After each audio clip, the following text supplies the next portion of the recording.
আসসালামু আলাইকুম ওয়া রাহমাতুল্লাহ। আমরা সাজ্জাদের মুখ থেকে কি শুনবো? আজকে ইনশাআল্লাহ মাকে নিয়ে একটি গজল পরিবেশন করব। ইনশাআল্লাহ। হ্যাঁ, শুরু করো।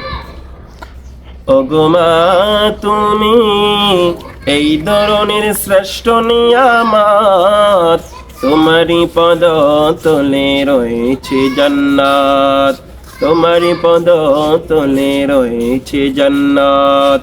ওগো মা, তুমি এই ধরনের শ্রেষ্ঠ নিয়ামত, তোমারই পদ তলে রয়েছে জান্নাত, তোমারই পদ তলে রয়েছে জান্নাত।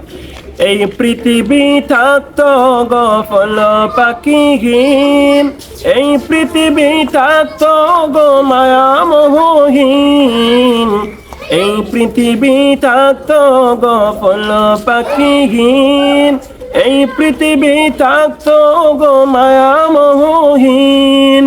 যদি না পেত তোমার, যদি না পেত তোমার মায়ারি হাত, যদি না পেত তোমার মায়ারি হাত, ওগো মা, তুমি এই ধরনের শ্রেষ্ঠ নিয়ামত, তোমারই পদ তলে রয়েছে জান্নাত, তোমারই পদ তলে রয়েছে জান্নাত। কোরআনে আল্লাহ তাআলা তারি পরে মা বাপের কথা দিলেন, তাদের প্রতি সদা ইহসান তরে, ইহসান তরে।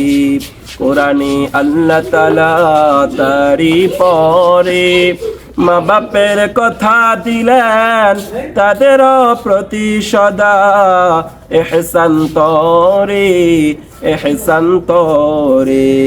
তাদেরই খুশিতে যে আল্লাহর সন্তোষ, তাদেরই রাগে রব হয় যে অসন্তোষ, তাদেরই খুশিতে যে আল্লাহর সন্তোষ, তাদেরই রাগে রব হয় যে অসন্তোষ।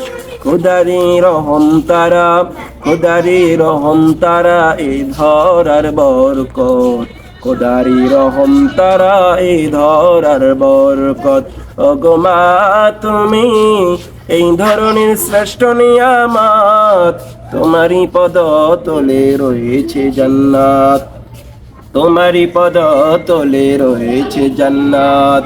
এই পৃথিবী থাকতো গফল পাখিহীন, এই পৃথিবী থাকতো গো মায়া মোহহীন, এই পৃথিবী থাকতো গফল পাখিহীন, এই পৃথিবী থাকতো গো মায়া মোহহীন।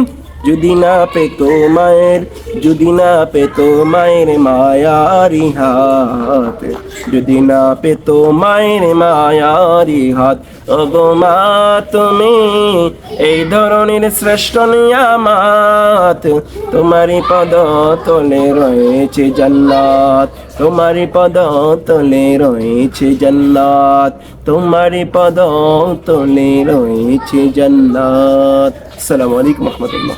মাশাআল্লাহ, মারহাবা।